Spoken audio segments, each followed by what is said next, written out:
What's up, brothers? Today I'm here to tell you why Lucina was trending on Twitter. Before we get into that though, I want to thank anyone who's been watching my videos recently, especially, and on my second channel and subscribing to the second channel.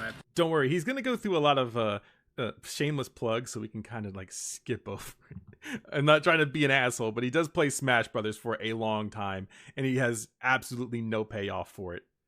So Staz, see you later, sir. But watch this. So funny, dude. Hold up. See? Bye. But anyway, the Resplendent costumes are for heroes that are already existing, but they're kind of getting power crept because it's a gacha game. So because of that, they're giving Lucina a Resplendent costume because she's getting power crept, and for some reason you actually have to pay for the costume. $10 to be exact. Yeah, you have to pay actual real life dollars to get that skin. So if you want to see sweet resplendent art Lucina, the cute art, then you're gonna have to pony up like $10. And it is not cheap, even for a gacha game. But I guess, to be fair, you do have to kind of spend money on other gacha games to get the same kind of result. So I can't really hate on him for that front. At all, actually. I guess I'll finally show the Resplendent art. This is what it looks like. I think none of us can agree that she looks anything like how she does in any iteration. Not even just a... Now, that's the thing. Now, I got dragged, rightfully so, on twitter.com. And let me just tell you that there is a thing called art design. Like, these artists, they have their own way of making things look. So I decided to go ahead and pull up this same artist, or at least the artwork that they had done before, which was pretty much featured in another video game. And it was Atrian Odyssey. And as you can see here, all of it looks like it matches the exact same aesthetic. You get this. That's what you get. It's cute art. It doesn't... I would not immediately go, wow, that's a lolly. I would just say, man, these are young, like, I don't know, 18-year-old girls, I guess. But again, this dude probably is like 20 or something. I don't fucking know. But you see, my point is, like, anybody can look at a Picasso painting and they can say, this looks like X. And that's kind of what this is, the same thing, is that if you know Lucina as a character, looking at this art design, you'd be like, oh man, my favorite artist just drew this really cute character. Man, I can't wait. But of course, we have to have the people, we have to have the upsetty spaghetti people at our doorstep. The costume is supposed to be different. That's the thing with the Resplendent attire. But you would still like to, maybe not make it look like the character is about to go on the playground. Make it look... See, it's kind of hard for me to process. Yes, it is about that outrage. This particular thing. I don't know what it is, but why do people, the ones that always cry about fictional characters, always see the ones that, get caught, if that makes any sense? If you've ever been on the internet, you know that people, especially our good friend Abton, our fucking favorite dude Abton, he got called out for sending dick pics to underage girls for some reason. But he was one of the first people to complain about the design for Uzaki-chan. So you really gotta just start to wonder why these people are even here in the first place. Especially this guy being a Smash player. I don't think he's really in any position to be giving out orders and saying how a character looks. Look like, whenever she goes home to Crom, she's not asking him for help defeating a great evil, but rather just simply help with her homework assignment. I feel like this guy might turn out to be one of them.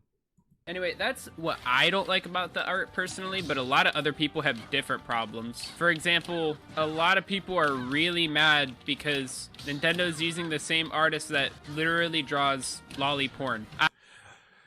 I don't have the soundboard, don't worry. But just know that I am screaming internally. So he says that people would probably have a problem with this if they saw that the artist made lolly art, specifically sexually explicit art of lolly characters, which, by the way, they're not real. So I don't know where he's getting this from. But I don't know if he's ever seen anything ever in his entire life, because most of the artists that make stuff for video games also make very questionable art as well. I mean, for the most part anyways. There's some that you could probably find and it would just be, yeah, sure, they might draw something a little risque or a character in lingerie, but I don't think that it's anything weird, I guess, if that makes any sense. I don't go out of my way to say, man, this artist, they drew this character with all these clothes on, and man, I really enjoy it, but man, am I mad. I really don't want to see this lolly shit in my face. It's almost like if you have to judge your entire existence off of looking at these lollies, and it's not even really in a sexual way, I think that says more about you than, I guess, the people that you're talking about. I'm not looking it up. I don't want my FBI agent to get mad at me or, If any FBI agent open up, am I right?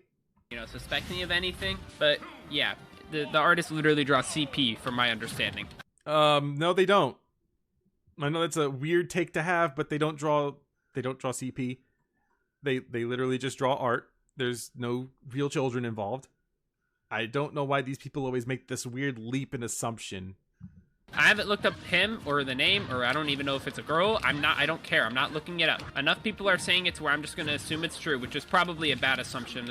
It is a bad assumption. That's a bad faith kind of thing. Assuming it's on Twitter. The Smash player. The Smash player is going to tell me about what is supposed to be good and questionable. Listen, if we didn't have a continued in common thread amongst all of the Smash players, then I don't think that we would have this issue. If he were not playing Smash, I might take him a little more seriously, but not that much. It would probably be like maybe 1 more centimeter, but it wouldn't be anything quite like it would be from a normal person that has a lot of reasons behind it. But instead, we get this weird thing about him hating lollies because some people on Twitter, probably like 2 or 3 people, and maybe his mom said, yeah, this is actually an underage character and they draw lolly shit. That must mean that it's bad. Dude, I'm just catching jumps like that all the time with this character. I don't know why people like to jump. Wow, he's going to play more Smash. Incredible. That was the most obvious thing you could have done. Honestly, I would be mad about that too. And I still kind of am like a little disgusted. Someone draws literal lolly porn. Why would you, hire them? Does he know that the person that, it doesn't matter. It really doesn't matter to these people. They don't really care what is being drawn. They only care about the presentation. And I bet you before this, he was probably perfectly okay with the Lucina design. Like he said, oh, well, it just looks like she's a little bit younger. And that wasn't really his problem. But then it got to the point where it started to shift to, oh, well, these people told me that they draw CP, which is incredibly untrue. But sure, we must make up something so that people are feeling good about themselves. But Nintendo has different, it's Japan. They have different cultures, so it's probably not that big of a deal over there as it is over here, and it still doesn't make it right. They're not drawing porn for Nintendo, though, so it is different. At all. He did up smash, okay. You just do 1 teabag? Yo, every time I hit this guy, 1 teabag.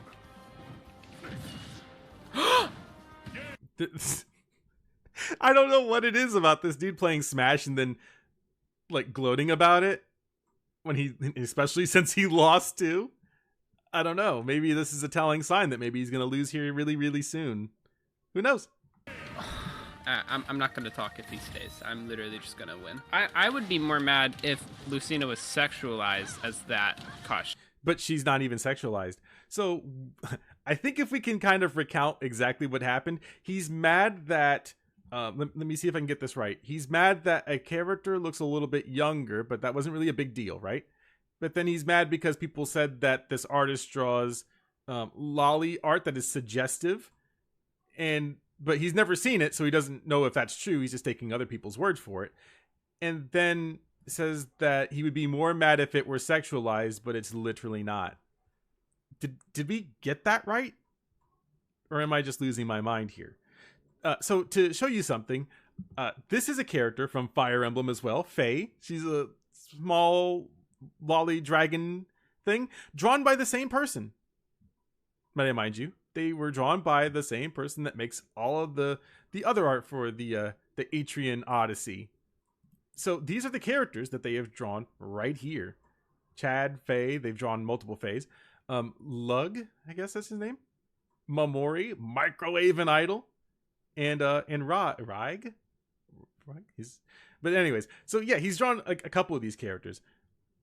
The dude that they're trying to like shit on, he doesn't really do that for Nintendo. I don't know why people have to put stock into something where the characters are not drawn sexually, and then we complain that the person that drew them creates other stuff. I guess it's very strange to me that the Smash players are this upset, but yet they can't gatekeep their own hobbies and stop the you-know-who's from getting in. But she's not. If that was the case, then I would legitimately be disgusted. I would be rioting, okay? But he would be rioting. Wow, that's a weird thing to say in the current year.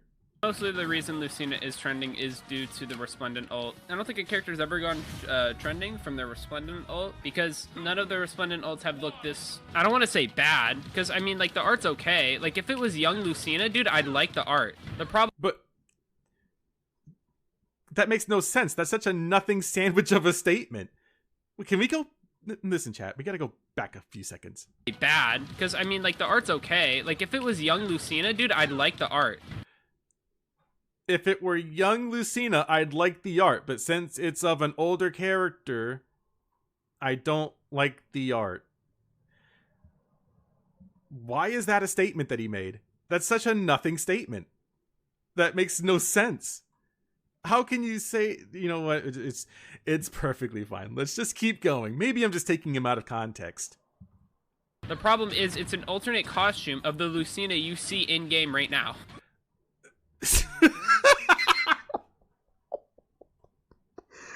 Oh my god. Who's to say that that's not a younger Lucina, though? Is this guy for real? Basically. I mean, I don't know if this is the Lucina that beat Grima, because I know the... Who cares? It's an alternate costume and she's from a different region. Why is this guy trying to make something out of nothing? He's trying to make I don't know what the saying is, but if you're in the South, if you're in the Southeast, you probably know what the saying is. But I think it goes like, they're trying to make an anthill out of mud or something like that. If you're from the South, you know what it is. But yeah, this makes no fucking sense. I don't know why he's trying to make this make sense. The one in-game is the one that beat Grima. Yeah, mountains out of molehills. See, you got it. Big ups, Frozen Cruise, dude. But I'm just... Oh. Hey, my bad. By the way, I'm not good at Smash, but I can tell a good Smash player when I see one. He's pretty mid. I thought I was going to ask D again. I would have cried. Are you kidding? He's actually bad. He's getting fucking swept by this dude. This dude that's complaining about lolly art can't even focus because he's getting actually destroyed by a Captain Falcon main. He is better than me. There is no doubt about that. But he's not very good for someone that loves to complain about things, especially since he only plays Smash probably. I swear to God, if I died from that, I would just turn off the recording. Why would you turn off the recording? That works. The Captain Falcon's knee is the most powerful attack in the game. Prove me wrong. I just got absolutely mixed. This is a good matchup, too, for Lucina. Why is everyone one and dunning me today? Maybe it's because they saw Lucina's trending and they don't support bad alternate costumes that you have to literally pay money for. Okay, chat, let me tell you something very important here. Sometimes, I know I probably told you this many a times, but sometimes I feel like I just see a video and I'm like, maybe it's not going to be that bad. This dude's just talking shit. But then I get further into the video and then I start to contemplate life's decisions. Why did we get here? How did we get here? And will we ever see the end of it? Why did he relate losing in a game because of a costume that exists in a completely separate game? Is that a weird leap in assumptions? I guess so. There are some really bad takes, though, dude. It's kind of insane. The thing is, also, I feel like you can never have, like, a neutral stance, especially on Twitter, you know, like, the character limit and everything. You can't really explain where you're coming from or what you think. That's why twitlongers are a thing, right? But literally, Twitter made an update about 2 years ago that let you have 140 characters, and then they doubled it. And that's when we had the ultimate fucking breakdown, the opening of Pandora's box. Okay, what happened? I was crapping on everyone, and now I'm just getting mixed. That Because you're, I don't know, because you're bad. I don't know, dude. Incineroar tilted me. Like, just dying like that tilted me. Dude, again. Bad Smash player is bad. Anything else? I have never SD'd like that as Lucina. Never. And then I just do it twice today. Also, that one episode where I was getting, like, infinited by a Mewtwo grab, I figured it out. Why is he going on about this spiel? I thought this video was about Lucina trending. So when a character jabs you, like a rapid jab, like Mewtwo has, what actually moves, like, you know, you out of the grab... Yo, editing Kennedy back again. I didn't finish my sentence. What actually gets... This is fucking trash. Does he have any more bad opinions? Let's just skip forward. For, you know, takes longer for the character getting hit to get out of the jab. Also, Wait, so he's gonna sit here and explain this, but he won't explain the viewpoint that Lucina's artwork is bad? Maybe. Oh my god, imagine. Yeah, he's really focusing really hard about this gameplay. Oh, that was so an okay sequence. Oh my god! You know what? Let's just watch to see if this guy actually gets. Yeah, it kind of is a scam. The Fire Emblem the Fire Emblem Heroes Pass is kind of actually a scam, and I don't know why it is. But you know, what do I know, right? Are you? That hit my toe, bro. Bro, I was actually crouched, but this part is still funny. Why is it funny? Also, skip. Can we just go ahead and let him die already? I mean, there we go. That's okay. I tried to go for a little special neutral BB reverse off the stage to like 2-frame. Oh my god, yeah, this guy's a Smash player. I'm sure. Yeah, he's trying to stretch it a little bit. He's only at eight minutes, but they've actually changed YouTube. So since I haven't actually been on YouTube that long, you know, it's been a thing where people are like, you have to get your videos to 10 minutes, which sometimes I guess is good depending on the content that you make. But then also, they've changed it recently where it's easier to monetize all of that stuff. So now you don't have to sit here and scam your entire video for 10 minutes. You can do it in less than that, and you can put ads in almost virtually anywhere. From what I understand anyways, so I guess that's still a thing. That would have been a clip. That would have been a clip. But no, man, there were some really bad takes on Twitter. Like Why did it take him 2 minutes to get to this part? Someone was saying, imagine thinking that lolly content is you know CP. I'm gonna say CP. If you guys know what that means, cool. I can't say it or else I will get demonetized. Yeah, you just said CP. You can just say you know what it is. Literally sexual. Yeah, I'm not going into that, dude. That's a whole different video. But you already said the word lolly porn, so you can't say child porn now? This is what it is. That I don't even feel comfortable making. Bad takes. Fire Emblem fans will call this pedo bait. Then play a game where the first half is a teacher grooming their students. That's a good take. Where's the bad take? On Twitter, as always. Nothing really special, I guess, huh? This is a good take, though. You guys will say, not you guys, but you know who I'm talking about.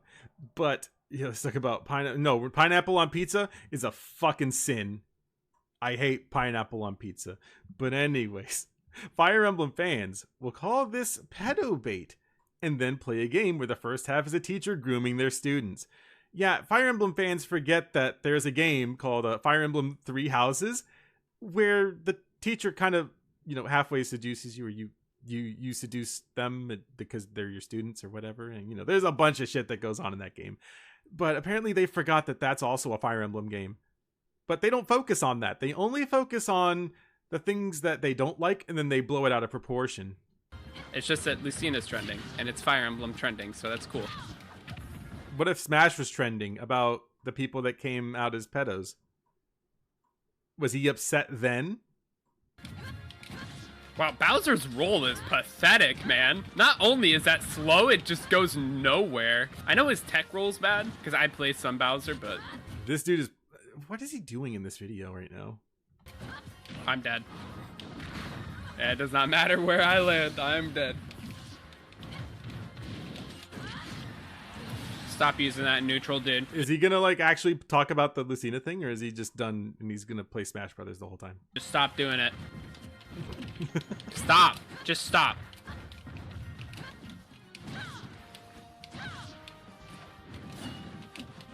I should have went. If I ever met this dude on, God forbid I actually play Smash Brothers, you know, we're just gonna skip because he's gonna talk about shit for a while. Here we go. Brain dead. But anyway, I'm pretty sure I've said what I had to say. If you like the Resplendent ult, dude, I don't blame you. Like, it looks good. It looks good, but bugs me, like, that is this Lucina. If that was Lucina in the past, sure. Okay? Sure. Child Lucina. That'd be fine. If that was an entirely different unit, that's fine. But it is literally still the same character, except just in a different costume. Then what's the issue? I want to hear the voice lines. If she talks like a 5th grader, I'm gonna lose my mind. Yeah, I hope you guys enjoyed. If you did, leave a like. Wait. So that's it? Wait a minute. This dude scammed us for 8 minutes, only to say, oh, well, if it were a different character, like, if it were a different version of her, this would make sense. But since it's not, it doesn't. But it's the same fucking character. Literally still the same character, except just in a different costume. I want to hear the voice lines. If she talks like a 5th grader, I'm gonna lose my mind. Why would you lose your... Oh, I got what he's saying. So he is a Smash player. Maybe he's maybe he's one of them. Maybe that's why this freaks him out so much, is because I don't know, he can actually pay money, or maybe he doesn't want to pay money. So I don't know. So, am I the only one bothered by the fact that he leaves the entire first stock in this montage? I mean, nothing interesting even happens during this bit. It's just Lucas and Kirby throwing moves out and hoping they get their reads. And really, if it's just the forward smash read you wanted, you could have just cut the footage to where you get just that. Making it sit through the entire first stock just to see that forward smash is boring and ultimately loses its effect. That, and it explains why this whole fucking montage is like 15 minutes long. And now he actually starts cutting the footage. So what, you couldn't cut the entirety of Kirby's first stock, but you could cut footage for this bit with Little Mac? Get used to seeing this move. The montage is named after it, and it's going to get boring to watch really fast. Also, random jump cut here, so you'll never know how he magically got that 21% damage. All that just so he can kill Boz with the same move he did before. Hell, he doesn't even try to make a joke about that. I mean, come on. Alpharad would have at least done a mirror match Mario Kart joke and it would have worked. And another random jump cut so you couldn't see Chaos Key getting wrecked from 45% to 90% by Captain Tryhard. He just can't handle the tryhard. Didn't you just do that joke? Like 5 minutes ago? I get run-on gags, but running them 30 seconds from each other is tiring. Get that joke some water. Hydration is important. Also, a Lucas main thinks pills are energy-based projectiles to heal from. As a Ness main, this is not okay. This joke doesn't work because Lucas is neither attacking with his knee or with justice. Captain Tryhard is looking at this and can't even.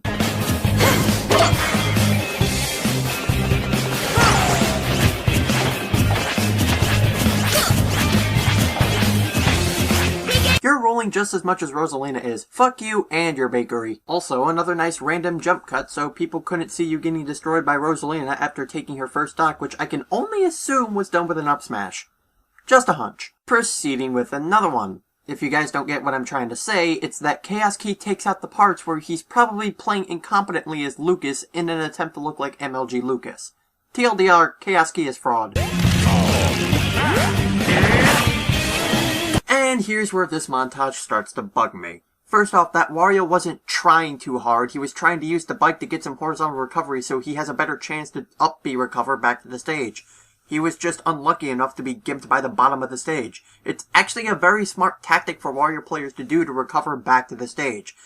Secondly, he says this again about a Diddy Kong player who tried to get an offstage kill, even though Diddy Kong does benefit from having an air game that allows him to easily shift from an onstage play to offstage. So what, committing to your combos even if it means going offstage makes you a tryhard?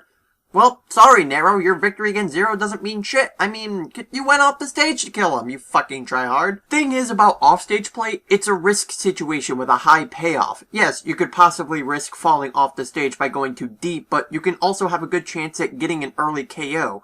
If you can balance those options and come out on top taking the bigger risk, the payoff is much greater on your end. Speaking of high risk / high reward, guess which two characters benefit the greatest from taking huge risks? You guessed it! Ness and Lucas. PK Thunder is such a hard-hitting move if you can make it connect on the first frame.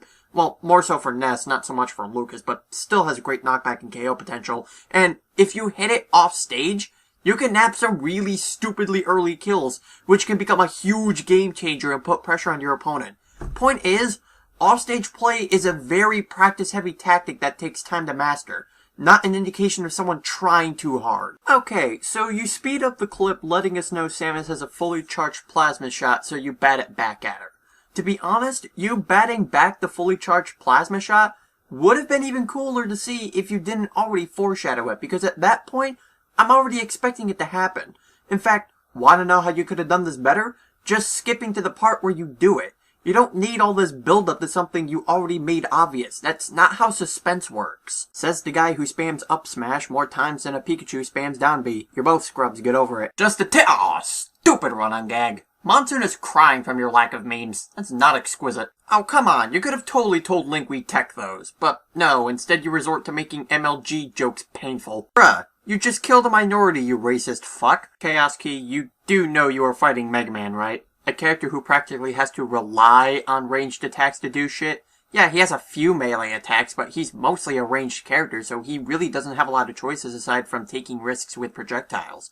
You might as well be bragging about how you beat a paraplegic in a 100-yard dash. Hehe, you crippled people never learn. Behold, the only awesome thing Chaos Key manages to do. I mean, as shitty as this montage is, I gotta give him credit for that bear spike. That was fucking beautiful.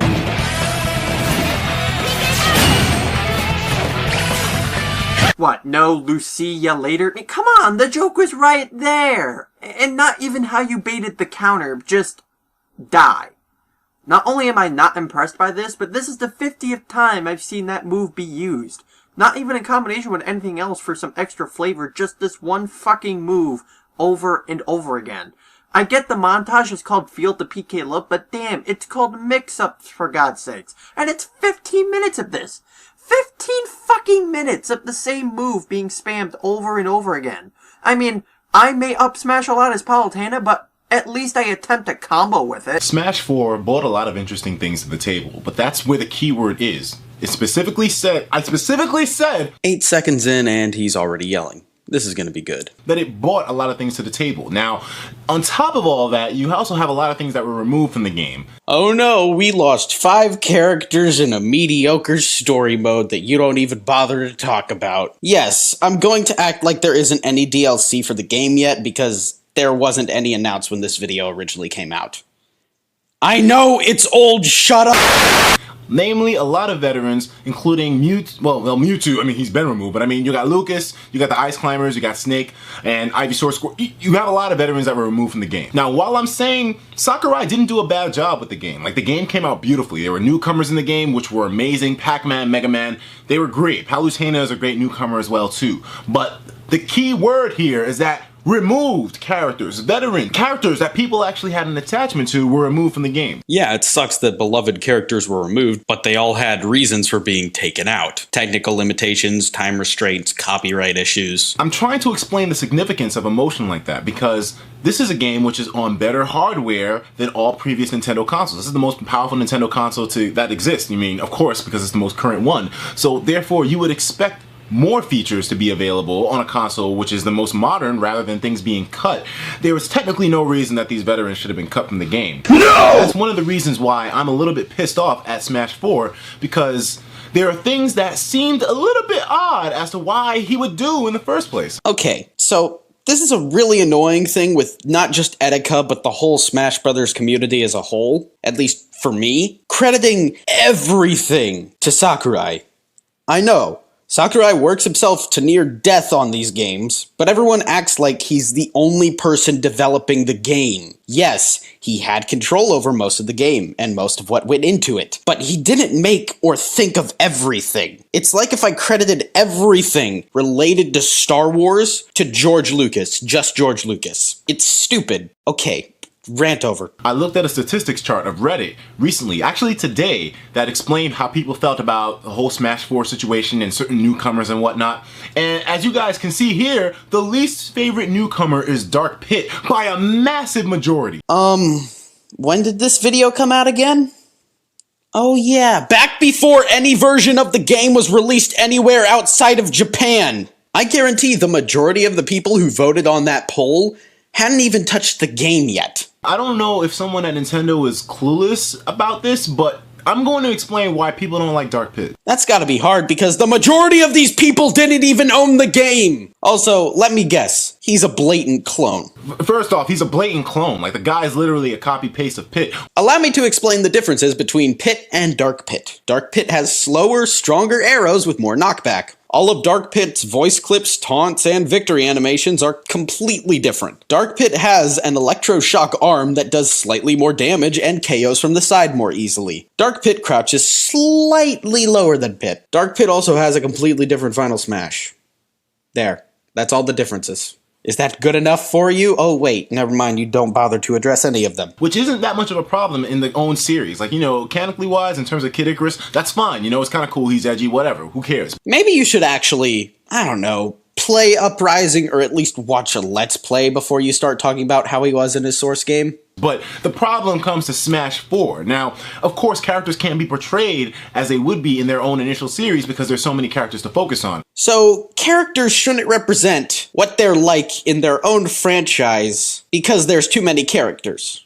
So you have to take into account that when you put a character in there who doesn't have that much development in their own story explained, especially considering that Kid Icarus Uprising didn't really sell all that well. Yeah, just a little over 1 million units, just a couple 100,000 below Fire Emblem Awakening. No big deal.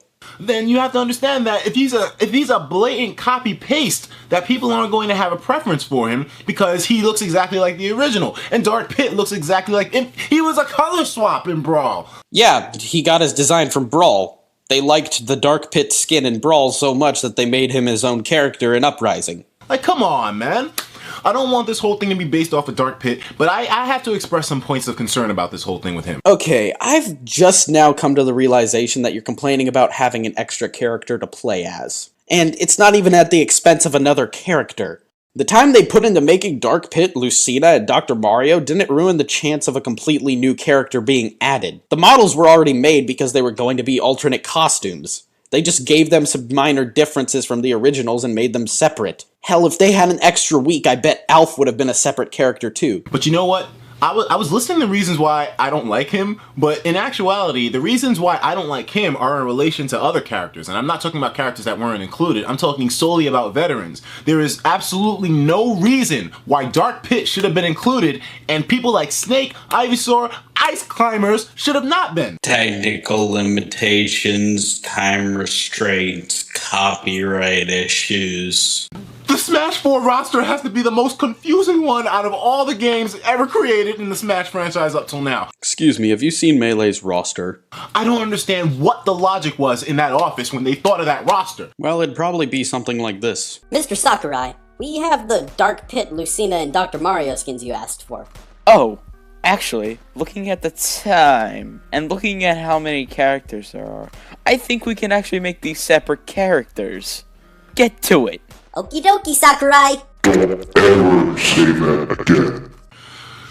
Okay, so here's the thing, right? Sakurai wanted there to be the same characters on both consoles for the 3DS and the Wii U. Now, that's understandable to an extent, but why limit what characters you can put on either version on the technical limitations of the other? Well, maybe that's because people like to complain. The Ice Climbers are a loved character. People love the Ice Climbers. Like, you can't get enough of them. They're cute, they're effective.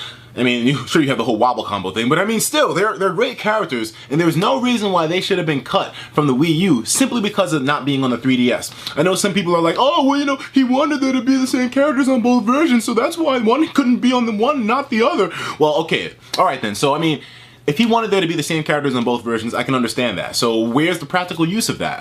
Is there crossplay? Nah, is there the ability to do anything communication-wise between the two games other than, you know, controlling one with the 3DS? I mean, sure, the Wii U version hasn't come out yet, so that's where a lot of this mystery is. Yeah, you probably should have waited for it to come out, because then you'd look significantly less stupid than you do right now. But I don't see why he would make it so that the versions would have the same characters on them if there was no reason for it. Like, why only have the same characters for each version? Oh, because, you know... You'd be bitching about that instead? If he put different... Like I can see a lot of people saying, if he put exclusive characters on the Wii U because it had better hardware than the 3DS, then the Wii U would sell. Well, wait, isn't that a part of your argument? So you're saying the people who are arguing against you agree with you? Remember, kids, always script your rants. And no one will buy the 3DS. Nigga, the Wii U is dying! It's dying! The Wii U is literally on its last leg! No, it's not. Yeah, it's not doing fantastic by any means, but it's not a repeat of the Virtual Boy. It's one of the worst performing Nintendo consoles of all time! And only 2 years into its lifespan. And you mean to tell me that you wouldn't put exclusive content on the Wii U due to technical limitations of the 3DS because people wouldn't buy the 3DS? The 3DS is fine! Well then, by that logic, what's the point of making the 3DS version? If it's so inferior to the Wii U version, then there's no point in spending all that time and money on it. Mario Kart 8 didn't save the Wii U. The Wii U was still on its last leg here, and you mean to tell me that you would limit the things you could do on the Wii U version simply because it couldn't be done on the 3DS? Why not just have the 3DS version have what it can support and then put extra content on the Wii U? Actually, they did put extra content on the Wii U version. But you wouldn't know that because you didn't bother to actually wait for it to come out to make this rant. I mean, the Wii U version didn't come out yet. We don't know if it's going to have exclusive characters or not, but from what Sakurai's saying, it's not going to. So then why not put exclusive characters? Like, why cut Lucas and Snake? Why? And Ice Climbers? For what reason? No! Why? When they can easily, we know they can be played on the Wii U, right? Obviously they can. I mean, Snake is a whole nother story because, I guess that's third-party stuff and whatnot. But, there's characters that were veterans of the series that shouldn't have been cut. And then let's go into the Dr. Mario argument, man, because this... Oh, God. Well, prepare yourselves, I guess. This is probably the most confusing thing out of everything we've talked about. I love Dr. Mario. I'm gonna tell you straight up. I don't like the Mario franchise, but I think Dr. Mario is one of the coolest swap characters in Smash 4. He's great. He's awesome. He has a much better competitive moveset than Mario, to be honest with you. So I mean, it's not about me hating on Dr. Mario. It's just about you hating the fact that he got in before Mewtwo. But the fact of the matter is that Dr. Mario, and of course I'm gonna bring his name up. No! What are you doing? Do you realize what you're doing to my comic section? And Mewtwo is the same Smash game, and yet he only brings back Dr. Mario, who not only is less relevant than Mewtwo, but is less desired as well. Yeah, but Dr. Mario takes significantly less time to make, and also would satisfy people who kept complaining about Mario's lack of his original down B. You're comparing apples to oranges. I'm not saying people don't like Dr. Mario. I mean, he's cool. It's great to see him back in the game. But why not bring back new...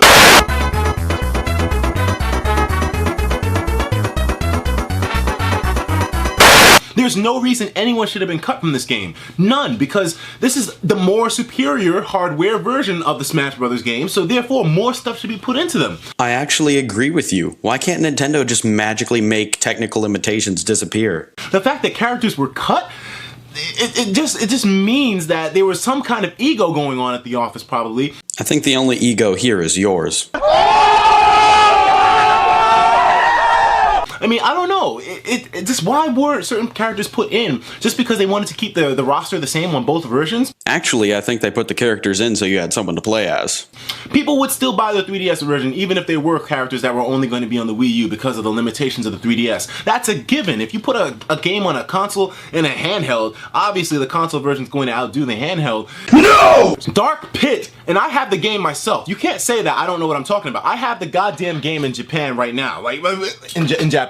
Even if I hadn't played the game, I still would have come to the conclusion that you have no idea what you're talking about based on everything you've said in this video. Excuse me right now. Dark Pit, there's nothing different about Dark Pit from regular Pit. Every single move they have is the same, minus the side B with the electroshock arm. That is so different. And their final smash, of course, Dark Pit just uses the staff, which he should have had in the first place. Congratulations, you know about 3 out of 8 differences between Pit and Dark Pit. Mr. You can't say I'm wrong because I own the game. In his moveset, but I mean, anyways, yeah, so Dark Pit is exactly the same as Pit. No! There's no reason that should have happened. That's another reason why people don't like him. No!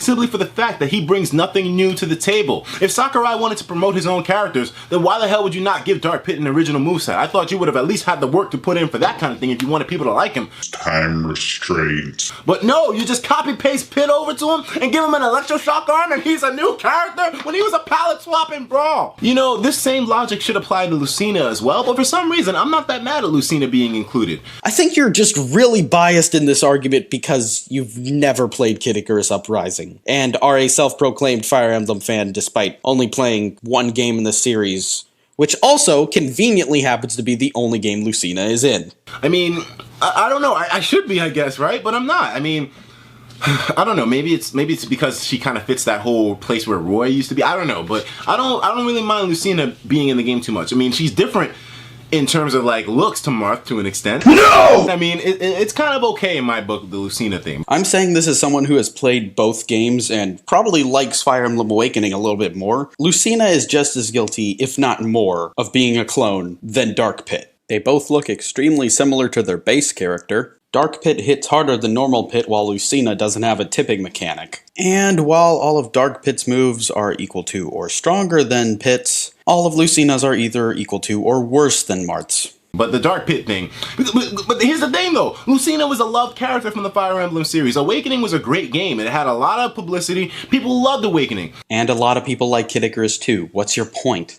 And seeing Lucina in, even though it was kind of sad that she had everything the same as Marth, which everyone will agree, it was kind of sad to see. No one, I'm telling you, you ask anyone who liked Fire Emblem, and they know that Lucina has all the same moves as Marth, they would be a little bit disappointed, but they wouldn't be mad because Lucina was a character that people wanted, people were expecting.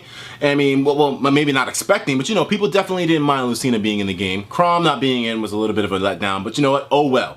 We got Robin, which is great. But Dark Pit though, why? Etika, buddy. Let me let you in on a little secret. He's a fan favorite character. Why put him in and then make him a clone from the bot? Like, he looks like him. Well, I don't see why they'd completely change a character's design just to make him look different from the character he's based on. That's the problem here. Like, most clones don't look like they're subjects that they're cloning, you know? I mean, what kind of logic are you running on? In Smash Bros, clones normally look like their original character in some aspect. Pichu, Young Link, Toon Link, Dr. Mario, Falco's wearing the same outfit as Fox, Lucas looks really similar to Ness, and Lucina is basically long-haired Marth. Super Smash Bros. For Wii U and 3DS is a fantastic fourth iteration into the Smash franchise. It's got a diverse selection of fighters from a large list of franchises, and in the end, only 5 fighters didn't return from the previous title, while simultaneously bringing back fan favorites from the glory days of Melee. Of course, with such a large roster, some characters are sure to rise above the rest, especially when it comes to newcomers. Wait, why will newcomers specifically rise above the rest? And if you mean that because they're new means that they're more appealing, you'll make a statement later on that kind of goes against that thought completely. So that's what you mean, I'll say this for later, if not then you should probably word yourself better. Also, the way you rush through this makes your intro feel awkwardly paced and leading to your intro being one of the most poorly executed countdown intros I've seen in a while. I'll just put this here and... there we go! Today, I'm counting down all Smash 4 newcomers from least favorite to most favorite. Let's go! Corrin. The 6th Fire Emblem fighter and the fighter added to promote Fire Emblem Fates. Why should it matter if there are too many from this particular series? Shouldn't we be judging these characters on them individually and not what franchise they originate from? It's the same with the whole too many swordsmen argument. It's dumb. We should be judging these characters as individuals and not as a group. You know, I find it interesting Sakurai himself said there were too many Fire Emblem characters. But I mustn't judge by franchise. Let's look at why he's the bottom.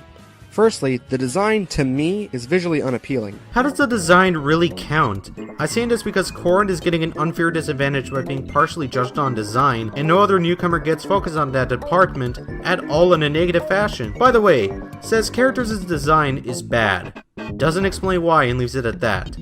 You should go to the Academy of Presentation. It'll help you in the ways of explanation. This will be a recurring theme for the record. Second, the moveset. It's very clunky to me, and it doesn't really complement Corrin's fairly slow movement speed. What exactly from Corrin would you even define clunky? Is it his specials or his regular moveset? Because if it's the latter, then I could tell you that it has good range and quick startup with some good combo ability. If it's the former, Dragon Fang Shot can intercept foes and paralyze them, Dragon Launch can pull some mix-ups, Counter Surge can be considered the most powerful counter in the game by the community, and Draconic Ascent? We'll get to that in a bit. But overall, what I'm trying to get at is that you are too vague with the use of the word clunky in this context. For someone with the blood of dragons, the wings don't present a very good recovery, and the smash attacks don't really warrant much use for me. First off, why is Draconic Ascent not a good recovery per se? The only issue it has is that it goes at a moderate altitude, but apart from that it can be angled horizontally for better horizontal recovery, and if you angle it backwards, you go vertically higher. Not to mention you can also use back air when facing towards the stage to get momentum as a way of recovering, since Corrin uses wings. Secondly, while I can see up smash or even down smash not being all that useful, at least to you, they all have a sweet spot tipper at the end of their hitboxes, and side smash in particular is long range and can be angled. The aerial game is decent, but it's not good enough for me to pick up playing Corrin anytime soon. Again, the statement being made literally a few weeks after the release of both Bayonetta and Corrin, you can't seriously expect me to take this as a valid explanation when 1. You explain shit in regards to both design and gameplay, 2. You're again super brief, 3. A few weeks of playtime, and hell, probably less considering the time it would have taken to script, record, and edit this whole thing together. And don't misunderstand me, I'm not saying drag out your segments for the sake of being long, because that'd be dumb, but at least take the care and time to explain yourself. I make it quite obvious that I love goofy and unconventional characters when it comes to... Oh my god, I just made a big discovery! The text can camouflage! Get this man whore an Emmy! Saying she came out of left field is a spectacular understatement. Her moveset is fairly weak. Fairly weak? Uh-huh. Yeah, tell me that after it was confirmed from the community that she has an impressive offensive game, being set to quickly rack up damage and have a number of reliable finishers as well. Several moves have very awkward hitboxes, and she has a very anti-combo based playstyle. Except what the community also said about Wii Fit Trainer is that she has a decent combo ability, considering the fact that, again, she can rack up damage like it's not that much of an issue. Also, am I noticing that he's basing this criteria on certain newcomers on the fact that he can play them very well? Wait a fucking second, he never gave any sort of rules about his list. He just went, I'ma do countdown, it goes in order, let's go. Without any idea on how to make a countdown other than ordering things. The only positive I can find with her is using the deep breathing to increase power and to help with her minor health regeneration. And then nullifies what you said about her moveset being weak by mentioning deep breathing, a move designed to raise her KO potential. Also, example number 2 of not knowing countdowns, relevant footage. You mentioned certain aspects of these characters so far would say Corrin's recovery or Wii Fit Trainer's moveset, but I can't see it in your countdown. You wanna know why? Cause you're using the trailers. Trailers are meant to show how cool and powerful the newcomers are, which doesn't help your points and it can be very misleading for people watching your list. Now, let me go on the record of saying I do not dislike clones. They aren't adding much to the roster, but they clearly aren't taking away from it either. Heck, in Melee, the majority of my mains were clones. That being said, I can honestly say the roster wouldn't really be affected to me without Lucina. She's a clone of Marth, and I don't particularly care for Marth in Smash 4. She's easier to use, but the tweaks to her are so minimal, fighting Marth and fighting Lucina just doesn't feel distinct enough to warrant using one over the other. The difference though is a bit more notable than say Dark Pit, where Lucina doesn't have a tipper hitbox compared to Marth, giving some different possible matchups Lucina can do while Marth can't, primarily when Marth relies on a tipper to score KOs while Lucina can just swing the blade like a normal swordswoman. Frankly, I'd rather play 3-time veteran Marth than one-off waifu Lucina. So you're gonna use Marth simply because he's a veteran? Even if that's not the case, your wording is shit, get good and learn to word, because honestly the way you worded the statement is some elitist shit right there. This also goes to the fact that he said earlier that newcomers will rise above the rest. If that's the case, then why do you think Marth is better than Lucina? What he said earlier contradicts the whole segment. With my previous statement, it should be no surprise that next up on the list is Dark Pit. Get it? Cause he's Dark Pit! Oh, I'll shut up now. Also, hey look, footage that isn't from a trailer. Though in this case I'm not surprised, otherwise we'd have to see that one scene of Dark Pit from Palutena's trailer over and over again. Now, Dark Pit and Pit are even more alike than Lucina and Marth. Lucina ranks low because she's too similar to Marth to warrant a place on the roster, meanwhile Dark Pit is even more similar and it's up higher. Granted, some might say, This won't fuck you spot, you hemorrhoid bitch. But the only real reason you end up providing is, what, more bias with no thought or care for anything? Well, I feel enlightened. The fact remains, however, unlike the previous pair, I prefer Dark Pit to Pit. I like the Electroshock arm better, and if we're honest, I like his victory theme so much more. Except victory themes shouldn't really be a factor into this since it isn't about the characters themselves and it makes less sense in the whole design aspect you criticize Corrin for. Plus, you're really stretching for better things about Dark Pit at this point. But I'm not really a fan of Pit's playstyle in the first place, which is why he's so low on this list. Basically, this is almost exactly like the Lucina segment. Didn't care for the original clone character, except you like Dark Pit. Palutena, the goddess of light and a character everyone wanted, but no one actually plays. That That's a bit of a generalizing statement, isn't it? I understand that Palutena isn't really the best character competitively, but still, if we're going by tournaments, she has notable players like TLTC, Prince Ramen, and Ice Ninja, who had high placings in 2015 during Canadian tournaments and even winning a Smash on Tap in December of that year. If we go by more recent events that outdate this video more, Prince Ramen 2.0 in pools at CEO 2016 as Palutena. If we're going by normally playing in a non-tournament setting, then that could apply to every character in the game, both in not being used and vice versa. Why is this? Well, to be frank, she sucks. Is it just me or is this a little out of place? I mean, yeah, the last segment wasn't exactly positive per se, however, this is just a lot more blunt. It seems really awkward in terms of placement in the video. I'm not even angry you called Palutena bad, though if he were here, Realmwarssii would like to have a word with you, Nancy. However, the issue is you just come out blunt and angry towards a character when the last character discussed was positive. What I'm saying is, keep a consistent tone. Her moves are clunky, her specials are slow and easy to punish, and her recovery isn't that good. Warp is probably the only one of Palutena's special moves with the least amount of problems. All it really has that's a problem is having no hitbox and being punishable in the beginning and end of it. Other than that, it's a solid recovery since it offers good distance, it can reposition itself quickly, and it can also be easily ledge cancelled. By the way, can we also keep in mind every recovery for the newcomers for later? Her aerial game needs work, yet I like the challenge that the moveset provides. As Palutena, you've got to be careful and look for the right time to attack. Thing is, with how Palutena plays and how her default moveset is, she plays as a more defensive character than a rushdown or combo heavy character. I'm going to be skipping the rest of the segment because I really have nothing to say. The Tactician Magician Robin takes the number 14 spot. Now, when Robin was announced, I honestly didn't care for him. But as I got a hands-on feel of his playstyle, I liked him much more. His moves can be devastating, but his limitations keep the action balanced. Robin is unfortunately very slow, so you'll need your opponent to come to you if you want to bring the hurt down on them. Fortunately, the other option involves getting hit by a long-range projectile, forcing them to come to you. Do you want to know who also has this? Karin! Remember that Dragon Fang shot? Remember that he's a fairly slow character who also has ways to get the opponent to approach? Well, okay then! By the way, just to quickly mention, Karin is faster than Robin, yet the latter is higher on the list.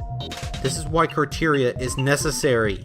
Robin is not very combo heavy, but he doesn't need to be effective. Isn't that the thing you criticize Weepa Trainer for, even though she had decent combo ability? And yet you're giving Robin a pass for having no combo ability? Fuck, he probably didn't script this right for shit. The Water Dark type Ninja Frog Pokemon. Greninja was an unexpected character for me to see, and like with Robin, I didn't care much when I first saw him. But after playing through Pokemon Y, he really grew on me. He's fast, sneaky, and unfortunately not deadly like a ninja should be. Greninja has received so many nerfs, it's almost made it taboo to main him. He's fun, but killing with him is a real struggle, which doesn't fit the archetype he represents. If this were back when the game came out, he'd be much higher. But unfortunately, he's been nerfed to almost unplayable status. I love how you just said that he's fun, but then stated he got nerfed to almost unplayable, which implies a non-fun character. Also, primarily judging Greninja's overall placement solely on the nerf seems petty to me since it shouldn't matter as long as they're still effective. Diddy Kong was nerfed a ton, but did that stop a lot of people from using him? Not really, considering there are still people like Zero and Zenodo who use a character considered to be nerfed heavily by patches. And even then, Greninja's in the fucking mid-tier for God's sake, meaning that he still has a lot of potential. In fact, that potential was shown a month before your video in B6, with eyes studying. He doesn't need to be broken or hell, even top tier to being in your good graces, man. I was ecstatic of the prospect of the Miis being playable in Smash. Me, you, and everyone else battling Nintendo's finest. I absolutely love the execution of the Miis, and frankly, I don't think they could have pulled it off any other way. However, all Mii classes are not created equal. Wow, you mean to tell me every Mii fighter is different from one another? Nah, that can't be it! Oh, and don't tell me he was trying to convey about the custom moves since he starts talking about the separate Mii fighters right after this. One thing the Miis share, however, is their poor recovery, and that's what prevented them from becoming part of my top 10. What is it about the Mii's recoveries? Is it their default or are customs taken into account? Well, I'll never know. Also, how does the Mii Gunner have an equally poor recovery to the others exactly? It has great vertical recovery compared to Brawler and Sword Fighter, who go up and then immediately go down into their deaths. And yes, we're getting there. This industry icon made me freak when he was announced. I had been hoping that he would make the cut as classic Pac-Man World Pac-Man, and I was not disappointed. But the beauty in the character is that he represents not just Pac-Man, but classic Namco as an entirety. Some of the icons that we know that brought us the gaming industry we know today. Every aspect of his moveset is lovingly crafted to bring some retro pain on your opponent. I love every part of his gameplay, and he fits so well in the colorful Smash world. And that's why he's only in number 10, right? Not to mention what exactly at this segment goes into anything exact about Pac-Man as a fighter. Apart from the fact that his moves are old NECRO references, you did jack shit in explaining anything about the fighter himself. A similar case happened with Lucina Dark Pit, but here it's more obvious. When Mega Man was announced, I honestly could not stop watching his trailer. All the robot master powers showing how the Blue Bomber would fight got me hyped. Mega Man may as well be a Nintendo character because they nailed his execution. He plays just like you would expect with each part of his moveset using the classic Mega Man style. The super fighting robot has dropped down a lot from the initial listing, but he's still awesome to play. This was a Smash Brothers dream realized. And you did the same thing with the Pac-Man segment like you did here. It doesn't tell me anything, and now your list is suffering even more as a result. This guy was certainly surprised to join the cast as Capcom's second representative. I was honestly shocked considering Street Fighter V was only going to be on rival systems. But getting Ryu in Smash was a delight, and he is incredibly unique. He has light, medium, and heavy attack variants. No, it all depends on how long you hold it. Even then, every one of Ryu's moves comes from different iterations of Street Fighter, like how his tapping neutral move is both a combination of his light attack and closed medium punch from Street Fighter 2 and the hard punch from Street Fighter 3, or how certain tills don't have a variant to them. And performing the original Street Fighter commands will provide you with a better version of Ryu's special moves. Except for down B. Street Fighter, but I still love Ryu in Smash, even if he can barely recover. I still give it my all.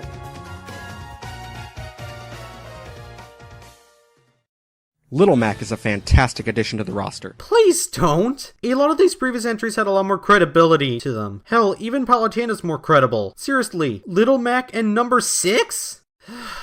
Alright, let's hear it. He's incredibly fast and strong with rapid jabs, powerful punches, and even super armor on several of his smashes. He is, however, very bad and punishable in the air, as he should be. A boxer needs to be on the ground. You just lost me. You excused Little Mac's biggest flaw because it makes sense to No. This doesn't make sense in the world of Smash, where the point is to knock out the opponent off the stage and into the pit. A Little Mac is the epitome of poor recovery. In fact, let's go through a few of the previous newcomers you talked about and point out how their recoveries are better. Ryu has multiple ways of getting on the stage with the focus attack dash cancel thing, side B and up B. Me Gunner, great vertical recovery. And finally, Corrin. Fucking Corrin. Like I said before, his can be angled to better suit a situation and he has the backer to help. What does Little Mac have? An up B that is very short vertical distance and no horizontal distance, and a side B with short horizontal range that plummets once it's over. I know that you say that his recovery is terrible, but compared to the other ones he gave shortchange to like Corrin, I can't help but point out all the problems of giving Mac a pass for his biggest flaw and placing him higher on the list. Jesus Christ, what a moron. His recovery is utterly terrible, but his lightning fast attacks can make him a monster on the ground, with early KOs, especially when utilizing his Power Meter's KO punch. Which can be easily maneuvered by just jumping away and predicting what he'll do next. Especially the KO punch, where they try to get a clean hit on him, and once that happens, the Power Meter resets. And even then, KO punch has a small hitbox that can also be outmaneuvered, and the only way one would be hit by that in a competitive sense is if there was a setup. I do not like the Bayonetta games. I honestly have no interest in them. So, I really was a bit disappointed when Bayonetta got announced. But when she came out, I fell in love with her playstyle. The massive combos, the bullet chip damage, the edge guarding, and of course, Witch Time. At its full power, Witch Time will slow down your opponent and you can pull off 2 or occasionally 3 of her gigantic consecutive smash attacks. That's not going to happen, fucko! Going by how Witch Time works, you can only really pull either a follow-up into a smash attack or just one into an aerial attack. Also, how are they consecutive? The definition goes that it's following continuously or basically in a row. You can't hit them one after another unless the opponent has poor DI. She has a ledge spike and is overall one of the most fun, faithful, Faithful, huh? Hey, tell us, how is it faithful if you said earlier that you had no interest in the original games? By saying it was faithful means you know the references in her moves and whatnot, but what you said before makes it a little bit make no sense. Duck Hunt is hands down the craziest addition Smash Bros. Has ever had, and I love it. If you would have told me years ago that you could play as that jerky dog from Duck Hunt, I would have laughed in your face. Duck Hunt has a very odd projectile-reliant playstyle, which you can have multiple projectiles going at once. He has some fun-to-use aerial and ground combos, and enemies get really infuriated at the infamous laugh when you taunt. He's crazy, he's retro, full of fun references, and I nerd out just a little every time I see him on the character selection screen. You're playing as the dog from Duck Hunt in a fighting game. How amazing is that? Whoa, I think you're trying to put your nostalgia a little too much there. It's fine if you get excited for the character due to a previous experience in a different game, but don't make it a sole reason why you like playing as a character. I have loved Animal Crossing for quite some time now. It's quiet, relaxing, and very chilled out fun. Everything that Smash isn't. So when Villager got announced, I freaked out almost as much as I did with Mega Man. What the fuck did I just say, bitch? While he's not quite as quirky as Duck Hunt, he still retains all the charm that Animal Crossing oozes. Happily going about to battle with his meager possessions, Villager also has the unique pocket mechanic. He can trap projectiles in his pocket and then store them for later use. He's full of personality and competitively viable too. And where does Duck Hunt land? Ooh. Low tier. And what about Little Man? Ouch. Also low tier. Say, didn't you put Corn at the bottom? Most people I see put him at least as a high tier character. So I'm going to be skipping Cloud's segment. Except for one little thing.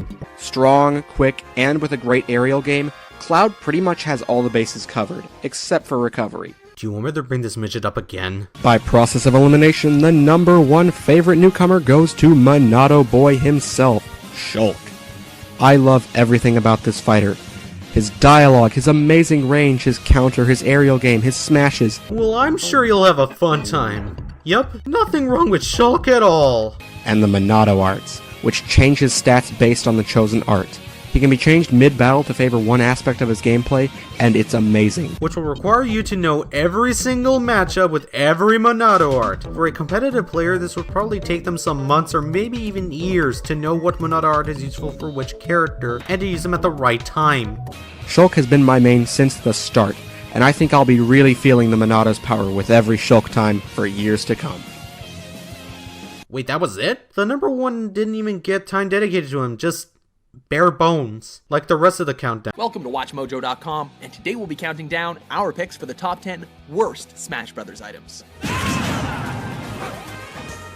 For this list, we've selected the most useless and/or counterproductive items from the Smash Bros. Franchise. Keep that in mind, people. Most useless and/or counterproductive items. Because guess where that sentence is gonna bite them later on?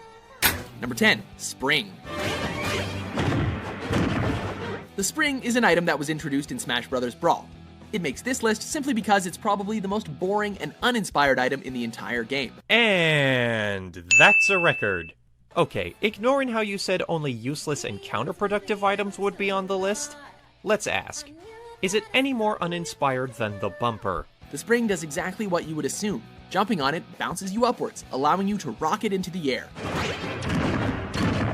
There are few uses for being able to jump even higher than normal in the Smash Bros. Series. In fact, in most cases, the less time you spend airborne, the better, as floating through the air leaves you very vulnerable to powerful assaults. So then use them against your opponent. You can pick up and throw the spring like pretty much every other item in the game and chuck them at people. That means you can use the spring as a zoning or kill setup tool. Number 9, the Beetle. An item that can literally get you free kills ends up on the worst items list.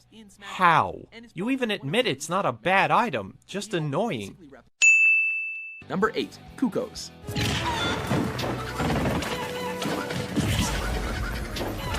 Beating up on helpless chickens is a guilty pleasure in the Zelda games.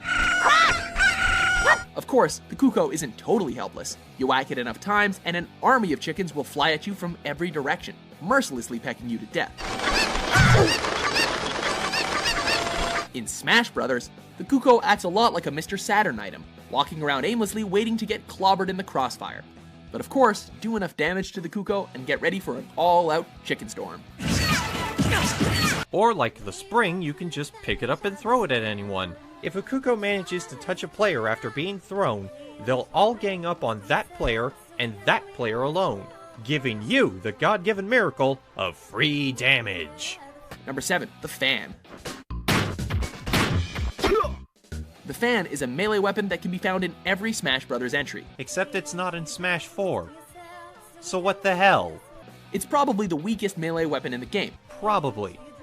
And you don't know this for sure. You guys aren't helping your credibility if you don't know what can be confirmed by a simple Google search or just playing the games yourself. Probably because a fan isn't a weapon at all unless you spell combat with a K. It does little damage and has an extremely short range. However, it's also pretty quick. You can smack the other player many times with it in quick succession, effectively trapping them in a flurry of strikes. But again, not a lot of damage. Even your footage knows you're wrong. Sure, the fan does hardly any damage, but look how short a time it takes for Sonic to go from 0 to 44% damage, all with no knockback. And even if he were to put up his shield, it wouldn't help him much because the fan is notorious for flat-out decimating shields. Literally, the only reason you think it's bad is because of the damage output, which isn't the only important thing in Smash Bros. You have to take into account for knockback, how many times an item can be used, and what follow-ups you can make, etc. Saying it's bad because of damage output alone is just superficial. Number 5. A broken hammer.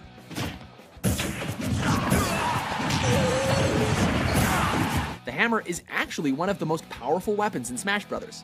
When picked up, it turns the user into a walking killing machine, leaving a wake of destruction and chaos in its path.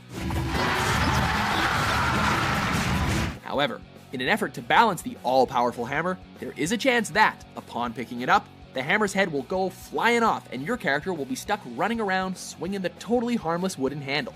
Not only is the broken hammer useless in terms of dealing damage, it also leaves you very, very vulnerable. Can you really classify a broken hammer as a separate item? The head flying off is a mechanic of the hammer itself. It doesn't mean that it has its own slot in the item switch or anything. And even then, while you may be right that you're in a lot of trouble until time runs out, if you can survive for that long, you can pick up the hammerhead and throw it at your opponent, potentially dealing 10% more damage and even more knockback than if it were still on the handle. Number 4. Banana peel. Credibility gone. It's a time-honored gag and a classic of slapstick comedy. In a frenetic fighting game, however, banana peels are pretty useless. And the very next thing he says, they can be thrown for minor damage, and if your opponent slips on a banana peel, they fall and are momentarily stunned. But what's even more annoying, Diddy Kong gets banana peels as standard for one of his special attacks. No wonder he's so hated among the tournament crowd.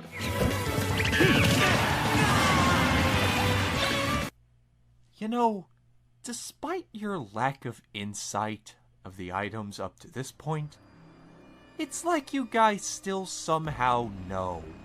It's like you understand deep down that the banana peel is a stupid setup tool that helped prompt thousands of decent people who actually know what balance is to nerf that little shit flinger.